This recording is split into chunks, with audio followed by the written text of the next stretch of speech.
CoffeePot Drive, the one and only. They are here in the studio with me. We have Nadine. Hello. And Illy. Hello. And you are respectively vocals and guitar. Thank you so much for joining me in the studio today. Managed to make it in after frantically trying to figure out where we were. Hopefully it's not too stressful for you. No, I'm a bit of a music nerd. So whenever I find a band that I like, I try and find out everything I can about them. You guys seem to be a little bit more mysterious online than I expected. So I found out that you released your debut EP around 2015. Am I right in thinking that you guys were all musicians before you came together and did amazing things before you all came together and then collectively formed CoffeePot Drive? Yeah, for Illy. Illy did amazing things. I was amazing things. Are you the one who toured with Status Quo and the Goo Goo Dolls? Yeah. Well, the Goo Goo Dolls was the drummer, the bassist, and myself were all kind of guns for hire, working musicians. So we've been with a few people, So you're not noobs to the music industry, basically. No, we're beaten by it. No, not beaten. Like, we have our battle scars. I'm sure. Still love it. But. So how did CoffeePot Drive actually come together? So Illy and I actually met for the first time at our last gig with our band, the previous band. So you were doing your last gig, I was doing my last gig. We didn't know this, but we were, because those bands are finished. So I got in contact with a guy called Andy Brooke, who is a great engineer and producer and everything, really, music. And he'd worked with Illy before, and I called him up saying, I haven't got a band anymore, and I need to make music, what can I do? And he said, you've got to meet Illy. And I said no. Yeah. No. Like, what a singer, another female singer, I can't do it. Please, God. Oh, it can't be that bad being female fronted, surely. I have basically worked with female singers, I don't know, for the last 15 years maybe.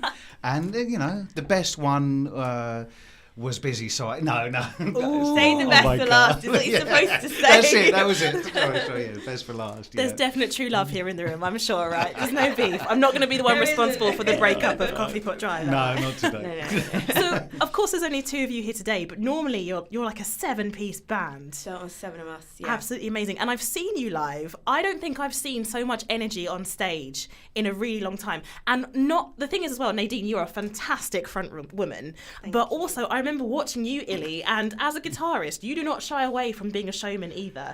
In fact, tries to steal the spotlight from me. That's the little battle that goes on. I see. And same for your bass player as well. I'm sorry, I can't remember his name. What's his name? Jules. Yeah, all of you, absolutely everyone is on stage, really giving it some. You can tell you guys really enjoy your own music as well. We are our best fans. Our only fans? No. Who came up with the term dirty Motown? Because I love that. Well, I had no idea what it meant when I first heard that you describe yourself as like dirty blues Motown, and I thought, I don't know what that means, but it's spot on. It absolutely works, perfect. Yeah. Yes. I think we all came from real rock backgrounds, so we were doing pure rock, some of us really heavy rock, and we brought that into this Motown sound, so it was kind of the easiest way to explain what it is we were doing. Yeah. I think it was you that said it. Yeah, it probably was. Makes sense. Yeah. Hangs together. So with a rock background, how did you then get into the Motown side of it? I can definitely hear the blues element, but that's in rock anyway, really, isn't it? But then throwing in the Motown and the soul, how does the actual sound of CoffeePot Drive come together? For me, when you hear Nadine, and do you know her sister? Her sister, your sister Yeah, is the backing Nikki vocalist. Exactly. When you hear them sing together, and when I did anyway, just so we'd be knocking ideas around. It was all about songwriting essentially when we came together, and I'd hear some tapes of Nadine singing something. I remember "Don't Know Love." There's a track called "Don't Know Love" on our first album that Nadine sent to me. It was just recorded on her phone in the kitchen, and it had Nikki harmonising in the background. I mean, it was so. Maybe we should just release that. Actually, it was so genuine, and that's what I mean by soul. If I take the soul sound, I mean genuine, authentic feeling. Nothing dressed up on top of it.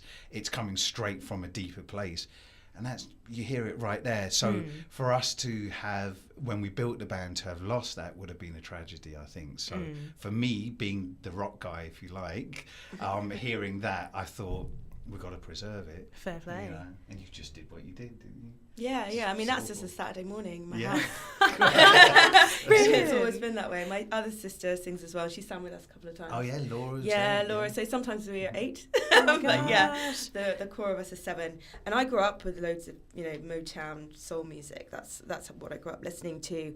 My dad was in the British Army, so we used to travel to the UK by car because we couldn't afford to fly because we're a 5-people family. And we used to listen to Sam Cooke and Al Green all the way. Yeah. And so, you can't, it's going to stick with you. The absolute classics. So musical family then, for both of you?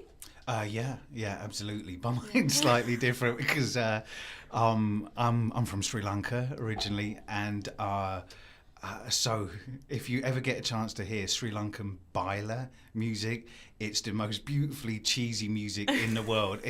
It sounds like a Casio. Those old Casio keyboards. Yeah, old school. I used to have one. Oh my God, if you send that into sort of dancehall mania, then you got Sri Lankan baila music. So that was my background. It was, I don't know how I ended up like I Does it seep into CoffeePot Drive? The energy for sure, and the fun that we have with it. Yeah, I can believe that actually. Because of your background, and then Jules and my sister and I were all Caribbean background.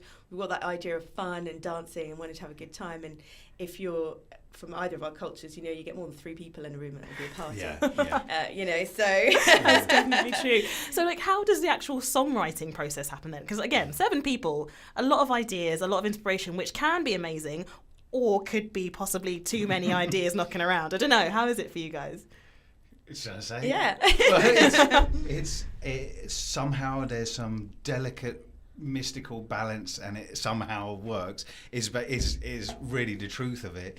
If it boils down to a process, Nadine and I always come up with the core song. We come up with the song, but if you like, there's strong lines that are drawn, and then we take it to the band and they kind of breathe life into it. I'd say so.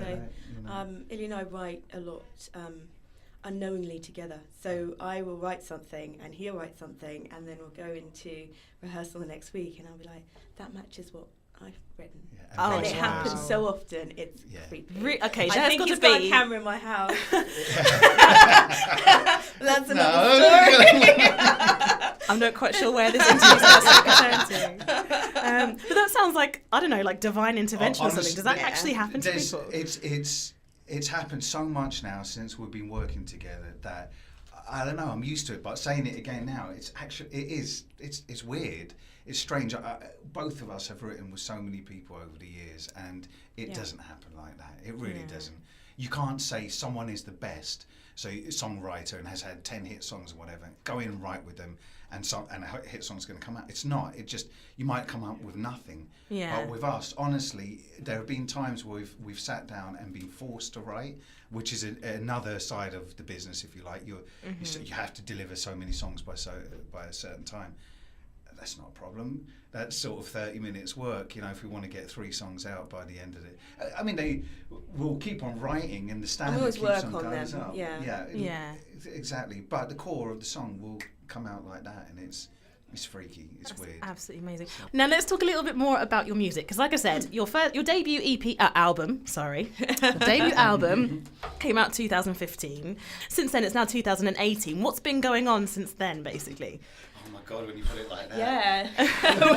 What have we been doing? I know you've had a lot of support from people like Tony Moore at the Bedford. You guys are working with Talentbanq now. You guys are pretty much ready to blow. This is, in my opinion, you're definitely going to be out there. So how's that process been? Like, coming from the first kind of bits of your music to now what's happening?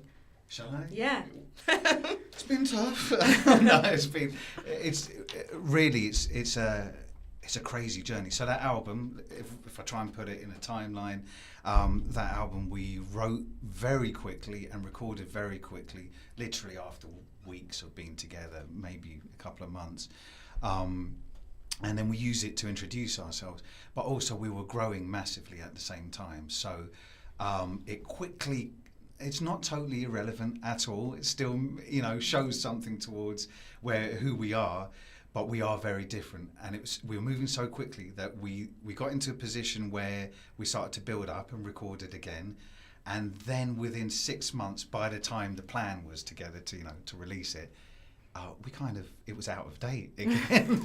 So by this time, by this point, this is when Tony Moore started supporting us, introduced us to the wonderful Pablo Ettinger at Cafe Nero Music, who bought Ray Jones from Talentbanq, now Talentbanq. He was at Time Out at that time along, and someone else called Laura Westcott, who you will hear more about as well. These people started to come around us and linked in with us. I think at the time that we were linking with our own identity properly and settling down with it. They definitely captured the essence of us once we kind of discovered what that was. Yeah. And being in a band like ours with 7 people, it's very much about, relationships and forming that kind of bond. And that really shows on stage, it shows in your music, it makes that sort of whole process a lot more seamless. And it's been amazing to work with Tony and see our audience grow, and now with Talentbanq and see our audience grow and changing.